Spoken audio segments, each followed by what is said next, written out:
네, 자, 3교시 수업 시작하도록 하겠습니다. 자, 3교시는 18분간 진행하도록 하겠습니다. 자, 이제 우리 3페이지에 부침 2번 이제 보시면은 사전에 올릴 쪽에 이제 잠호 순서는 다음과 같이 정합니다. 자, 자음이 보면은 기역, 쌍기역, 니은, 디귿, 쌍디귿, 리을, 미음, 비읍, 쌍비읍, 시옷. 자, 이거 모르시는 분 없죠? 예, 한국에 태어나신 분이면 그리고 성신여대 오실 정도의 그 고학력자라면 이거 모르실 분 없습니다. 요 순서. 자, 외국인들은 모르죠. 예, 그래가지고 옛날에 이제 책사전을 통해 가지고 배우려는 외국인들은 이거부터 외웠어야 됐어요. 그러니까 이거 뭐 눈에 잘 읽지도 않는데 이거 외우기 얼마나 힘들었겠습니까? 그래가지고 옛날에 한국어 배웠던 분들은 참 힘들었는데 요즘은 예, 당연히 그 전자사전이 생겨가지고 예, 당연히 너무 쉽죠. 이제는 뭐 이거 순서 외울 필요 없어요. 그냥 바로 요즘은 이제 책사전 보지 않고 이걸 찍어가지고 이제 찾으니까 예, 그러니까 되게 이제 간단하게 좀 그래도 옛날보다는 좀 쉽게 한국어를 좀 배울 수 있는 예, 그런 길이 열렸다고 얘기할 수 있겠습니다. 그래서 요즘 이제 외국인들은 요 순서 모르는 사람들 꽤 많아요. 예, 그런데 예전에는 이제 한글 사전을 찾아야 되기 때문에 요 순서부터 외워야 되는 게 정말 큰 일이었죠. 자, 모음 같은 경우에는 아에 야에 어에 여예 오와 예, 요 순서도 이제 모르시는 분 없을 거예요. 예, 그렇지만 하여간 외국인들한테는 쉬운 문제가 아니다라고 얘기할 수 있겠고요.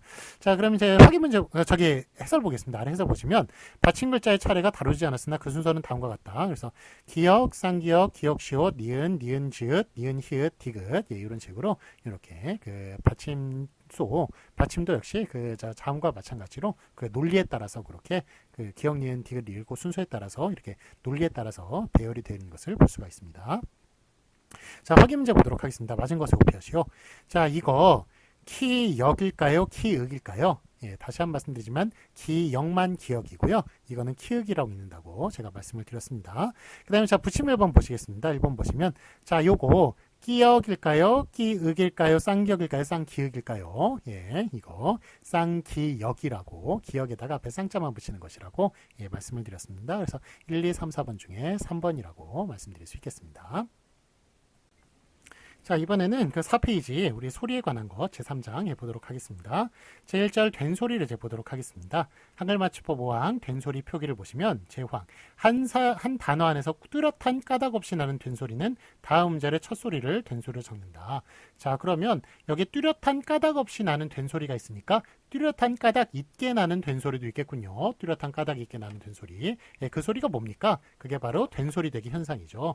예, 그래가지고 우리가 국가 뭐 이런 것, 국비 뭐 이런 것, 예, 그런 거죠. 그러니까 그게 무성음과 무성음이 연속이 됐을 때 뒤에 있는 게 된 소리가 되는 현상이 바로 예, 그게 되겠습니다. 된 소리 되기 현상이 되겠습니다.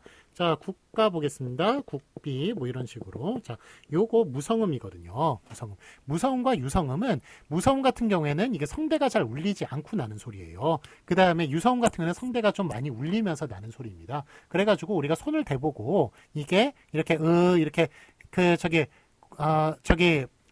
가와 가 이런 식으로 이렇게 발음을 했을 때 둘 다 이제 사실 모음은 모두 다 유성음이에요. 그래서 모음이 다 합쳐지기 때문에 실제로 보면 둘 다 울려요. 둘 다 울리지만 이게 그냥 가라고 얘기했을 때와 즉 요 K라고 얘기했을 때와 그 다음에 G라고 얘기했을 때 발음이 달라요. K는 가고 예, G는 응가 하고서는 이게 울리는 정도가 더 다릅니다. 예, 그래가지고 이게 무성음, 유성음인데 한국에서 무성음, 유성음 구별 없어요. 구별 없지만 외국 같은 경우는 외국말 같은 경우는 예, 우리가 삼지적 상관속 즉 평음, 격음, 경음으로 나눠지는 것보다 무성음, 유성음으로 구분되는 언어가 훨씬 더 많습니다. 전 세계적으로. 그래가지고 외국에서는 되게 중요한 그런 개념인데 하여간 어쨌든 이렇게 무성음이 두 개가 우리나라 K죠. 이거 K 두 개가 이제 연속이 됐을 때 그때 뒤에 된 소리가 되는 현상이 있어요. 그게 우리나라 된 소리 되기 현상인데 국비도 마찬가지예요. 기역도 그렇고 비읍도 그렇고 이거 다 된 소리거든요.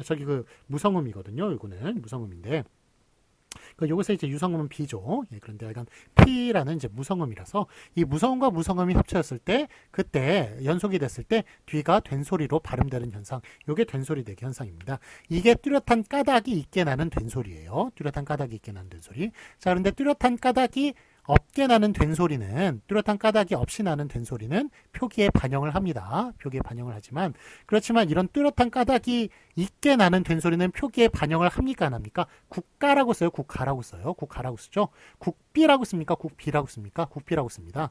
예, 그렇기 때문에 뚜렷한 까닭이 있게 나는 된 소리는 표기에 반영을 안 합니다. 안 합니다. 자, 그래서 이 제5항을 이해하시기 위해서는 이렇게 뚜렷한 까닭이 나는 된소리를 같이 이해하셔야 돼요.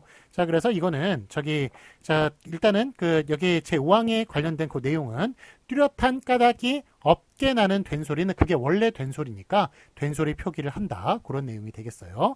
자, 1번 보시면 두 몸 사이에서 나는 된소리. 소쩍새, 어깨, 오빠, 으뜸, 아끼다, 기쁘다. 이렇게 두 몸 사이에서 가운데 있는 저 자음이 된소리로 소리 난다라는 규정 우리나라에 없습니다. 그러니까 이거는 뚜렷한 까닭이 없게 나는 된소리예요. 그렇기 때문에 원래 된소리입니다. 그래서 된소리 표기를 해주는 거예요. 소쩍새, 어깨, 오빠, 으뜸, 아끼다. 자, 여러분 저기 소쩍새 있죠? 소쩍새가 이거 참고로 제가 드리는 말씀이에요. 이건 당연히 시험 문제 안 나오고 잘 모르실 것 같아서 또 이런 얘기 중간중간에 섞어야 또 좋아하시더라고요.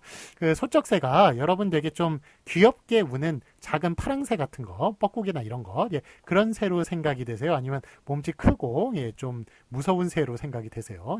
소쩍새가 좀 하여간 그렇게 밤에 들리는 소쩍새가 다 소리가 좀 좋게 들리기 때문에 이게 무서운 새가 아니라고 생각을 하신다면 소쩍새는 실제로 보면은 부엉이를 얘기하는 거예요. 부엉이. 부엉이는 무서운 새입니까? 안 무서운 새입니까? 맹금류입니다. 부엉이 아주 무서운 새예요. 크기도 엄청 커요. 그래가지고 제가 옛날에 설악산에 한번 올라간 적이 있었거든요. 혼자 올라갔는데, 올라갈 때 갑자기 하늘이 까매지더라고요. 이게 뭔 일인가 봤더니, 부엉이 하나가 뱀을 다리에 딱 잡고 날아가고 있는데, 하늘이 가릴 정도로 크기가 엄청 크더라고요. 그래가지고, 그때부터 저 무서운 새구나라는 걸 그때 알았습니다. 그래서 소쩍새라는 것은 원래 이제 풍년조이기도 하고, 왜냐하면 소쩍, 그러니까 소치 적다. 소치 적다라는 것은 밥이 많다라는 얘기잖아요. 그러니까 소쩍새가 울면 소치 적다고 우니까, 그러니까 이게 지금 되게 풍년이 들었다는 그런 생각으로 쌀이 많으니까 풍년이 들었다는 생각으로 풍년조라고 그렇게 불리는 그런 것을 또 국어 시간에도 배우신 적도 있을 거예요. 아마 그렇게 하는데 하여간 어쨌든 그 소쩍새라고 하는 것은 되게 좀 하여간 풍년조로서 또 밤에 이렇게 또 운치 있게 우는 그런 소리가 또 들리기 때문에 되게 좀 약하고 귀여운 새로 드시겠습니다만 실제로 보면 되게 큰 새라는 것, 맹금류 동물을 잡아먹는 무서운 새라는 것, 그것도 좀 알아두시면 좋을 것 같고요. 자, 얘가 소쩍새는 부엉이거든요. 근데 부엉이하고 올빼미 차이 혹시 아세요? 이것도 그냥 참고로 말씀을 드릴게요. 자, 올빼미는 머리가 올백으로 된 겁니다. 부엉이는 이렇게 날개가 있는 거예요. 귀가 이렇게 눈썹 이제 귀까지 이어져가지고 이렇게 돼 있는 애들, 걔네들이 부엉이고요. 생긴 건 비슷하죠. 이렇게 올백으로 된 것, 걔네들은 이제 올빼미고요. 그래서 두 개 차이도 그냥 한꺼번에 이제 알아두시면 좋을 것 같습니다. 자, 어쨌든 소쩍새는 모음과 모음 사이에서 쩍으로 소리 나는, 이거는 된소리가 되는 이유가 없이 된소리가 나는 것이기 때문에 원래 된소리이기 때문에 그래서 표기에 반영을 하는 것을 볼 수가 있습니다. 자, 아래에서 보시면 숫재란 단어가 있어요. 숫재. 숫재가 거짓이 아니라 참말로 무엇을 하기 전에 차라리 등은 숫재로 그렇게 소리 나기 때문에 이거 같은 경우에는 특별히 그러니까 모음과 모음 사이에서 원래 발음을 보면 숫재로 이제 소리가 나잖아요. 그래서 모음과 모음 사이에서 쌍지읒으로 소리 나는 것이기 때문에 그래서 특별한 이유 없이 된 소리가 나는 것이기 때문에 숫재로 적어야 할 것 같지만 이 경우에 숫 같은 경우에는 숫되다, 숫접다, 숫지다와 등과 연관돼서 숫이라는 게 살아있다는 겁니다. 그래서 숫접이, 숫저이, 숫재처럼 분석되는 것이므로 숫재로 그렇게 적지 않고 숫재로, 왜냐하면 숫이라는 게 그렇게 숫접다, 숫되다 이런 식으로 숫이라는 게 원래 그 의미가 있는 것이므로 그래서 숫재라고 적기로 했다. 숫재라고 적지 않고 숫재라고 적기로 했다. 그런 내용입니다. 아래설은. 하여간 특별한, 그러니까 숫재라고 적으면 특별한 이유가 있는 거네요. 디귿과 지읒이 연속이 됐으니까 무성음과 무성음이 연속이 됐기 때문에 뒤가 이제 째로 소리 나는 된소리 대기 현상이 벌어지지만 하여간 어쨌든 이건 표기에 반영을 안 하기 때문에 숫재라고 적어주고 하여간 숫이 살아있기 때문에 뜻이 살아있기 때문에 그렇게 적기로 했다라는 그런 내용입니다. 자, 다음으로 이번엔 2번 니은, 리을, 미음, 이응 받침 뒤에서 나는 된소리. 이거 다 유성음들이죠. 유성음 뒤에서 나는 된소리에서 무성음 뒤에서는 된소리가 나는 까닭이 있지만 저기 무성음과 무성음이 합쳤을 때. 그렇지만 유성음 뒤에서는 그 된소리가 나는 현상이 없습니다. 예, 그래서 역시 이것도 뚜렷한 까닭 없이 나는 된소리라고 얘기할 수가 있겠습니다. 원래 된소리라고 얘기할 수가 있겠습니다. 자, 예를 보시면 산뜻하다, 잔뜩, 살짝, 훨씬, 담뿍, 움찔, 몽땅, 엉뚱하다. 이런 식으로 예, 유성음 뒤에서 다 된소리가 소리가 나고 저 된소리가 소리가 나고 있고 그거를 다 표기에 반영을 하고 있군요. 자, 그래서 이렇게 모음 사이에 나거나 모음 사이에서 된소리가 나거나 아니면 유성음 뒤에서 된소리가 나면 그거는 원래 된소리니까 된소리 표기를 해준다라는 그런 내용이 제5항의 내용이 되겠습니다. 자, 아래 이제 설명을 보시면 다만, 기역, 비읍, 받침 뒤에서 나는 된소리는 다만이란 말이 나오네요. 다만이라는 것은 예외적인 걸 얘기를 하는 거예요. 예외. 앞으로 이제 쭉 그 항목을 다룰 텐데 그 조항에 다만이란 얘기가 나오면 예외를 이야기하는 것이다. 기역, 비읍, 받침 뒤에서 나는 된소리는, 즉 무성음 뒤에서 나는 된소리는 같은 음절이나 비슷한 음절이 겹쳐 나는 경우가 아니면 된소리를 적지 아니한다. 예, 그러니까 원래 무성음 뒤에서 나는 된소리는 된소리 표기를 안 하는데 이것도 또 예외가 있군요. 거기 밑줄을 그어주세요. 같은 음절이나 비슷한 음절이 겹쳐 나는 경우가 아니면 이런 식으로 같은 음절이나 예를 들면 똑딱 똑딱 이런 거예요. 똑딱이라고 하면 그 기역과 딱의 그 디귿이 합쳐져 가지고 연속이 돼 가지고 뒤가 된소리가 나는 것처럼 이렇게 생각이 될 수가 있습니다. 그렇지만 그게 똑딱 똑딱 이런 식으로 비슷한 음절이 이제 연속이 되는 거잖아요. 그러면 그럴 때는 뒤에 또 딱이라고 또 된소리로 적어준다는 얘기예요. 예, 그렇지만 하여간 그런 것이 아닐 경우에 무성음과 무성음이 연속이 되면은 뒤에 있는 무성음을 된소리로 적지 않는다라는 그런 내용이라는 것 좀 알아두셨으면 좋겠습니다. 자, 예를 보시면 국수, 깍두기, 깍지, 색시, 싹둑, 덥석, 갑자기, 몹시 이런 식으로 예, 이건 다 지금 그게 아니잖아요. 그 무성음이 아니니까 무성음 그 뒤에서 나는 된소리면서 같은 음절이나 아니면 비슷한 음절이 연속이 되는 경우가 아니니까 요건 모두 다 이렇게 된소리로 적어주지 않는 것을 볼 수가 있습니다. 자, 여기 보시면 이제 깍두기란 말이 나오는군요. 예, 깍두기입니까? 깍두기입니까? 예, 깍두기예요. 예. 자, 똑딱이. 이거 똑딱입니까? 똑딱입니까? 이거 똑딱이고. 예. 왜 그런지 아세요? 왜 요거는 된소리가 아니고 요건 된소리가 나는지. 예. 그 된소리를 적는지. 예. 요거는 이제 같이 다 된소리로 나요. 깍두, 그다음에 똑딱 이런 식으로 된소리가 나지만 이거는 똑딱은 비슷한 음절이죠. 그렇기 때문에 이럴 때는 원형을 밝혀가지고 이렇게 된소리로 똑같이 적어줍니다. 비슷하게.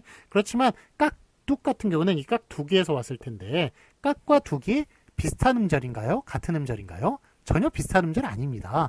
그렇기 때문에 요거는 똑같이 이렇게 적어주지 않는 거예요. 이건 된수로 적지 않는 겁니다. 요거는 비슷한 음절이 아니니까 요거는 무성음과 무성음이 연속이 됐다고 생각해서 표기에 된소리를 반영하지 않는 것을 볼 수가 있습니다. 그래서 깍두기는 깍두기고 똑딱이는 똑딱이라는 것, 요 두 개가 다르다는 것, 이것도 알아두시기 바랍니다. 자, 해설 보시면 그러나 하나의 형태소 내부에 있어서도 예컨대 똑똑하다, 쓱싹, 쌉쌀하다 따위처럼 같은 음절이나 비슷한 음절이 거듭되는 경우에는 첫소리가 같은 음절로 같은 글자로 적는다. 예. 그래서 저렇게 비슷한 음절이나 같은 음절은 똑같이 적어준다는 그런 내용이 되겠습니다.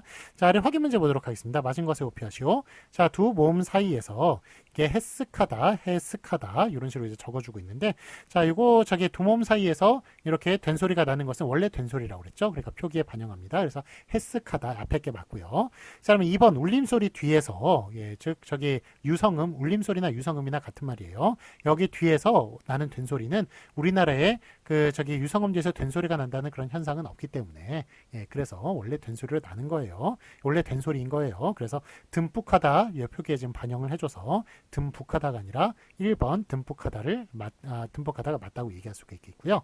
자, 그다음에 다만 보시면 야단법석 있죠? 야단법석 같은 경우는 원래 야단법석이 야단법석 다 한자입니다. 한자에서 원래 석자가 석이에요. 한자 석입니다. 그래서 야단법석이라고 당연히 적어줘야 되고요.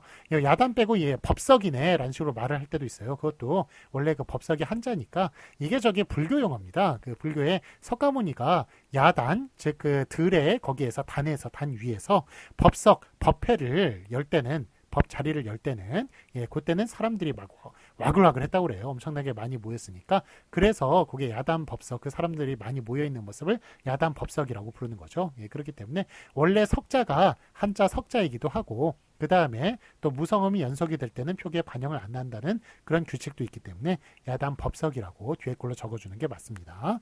그 다음에 그 예외를 보시면 그게 그 쓱싹 있죠? 이거는 저기 비슷한 음절이 연속이 되는 거군요. 비슷한 음절이 연속이 될 때는 첫 글자와 같이 된소리로 적어준다는 것, 그 말에 따라서 그래서 쓱싹이라고 앞에 걸로 적어주는 게 맞습니다. 쓱싹이라고 뒤에 걸로 적어주면 안 되겠습니다. 자, 오늘은 저기 어제 이렇게 다 길게 했어요. 어제 막 그 마지막 시간을 20분 동안 막 길게 하고 그래가지고 오늘은 여기에서 좀 짧게 끊도록 하겠습니다. 뒤에까지 또 내용 나가면은 또 내용이 또 길어지고 또 내일 그냥 바로 좀 시작하는 게 낫잖아요. 뒤에 규정을 시작하는 게 나으니까 여기서 끊도록 하겠습니다. 자, 오늘 수고 많으셨고요. 내일 3주차 수업에서 내일이 아니죠. 월요일이죠. 월요일. 저 6월 28일 월요일에 또 뵙도록 하겠습니다. 자, 수고 많으셨습니다. 주말 잘 보내세요. 안녕히 가세요.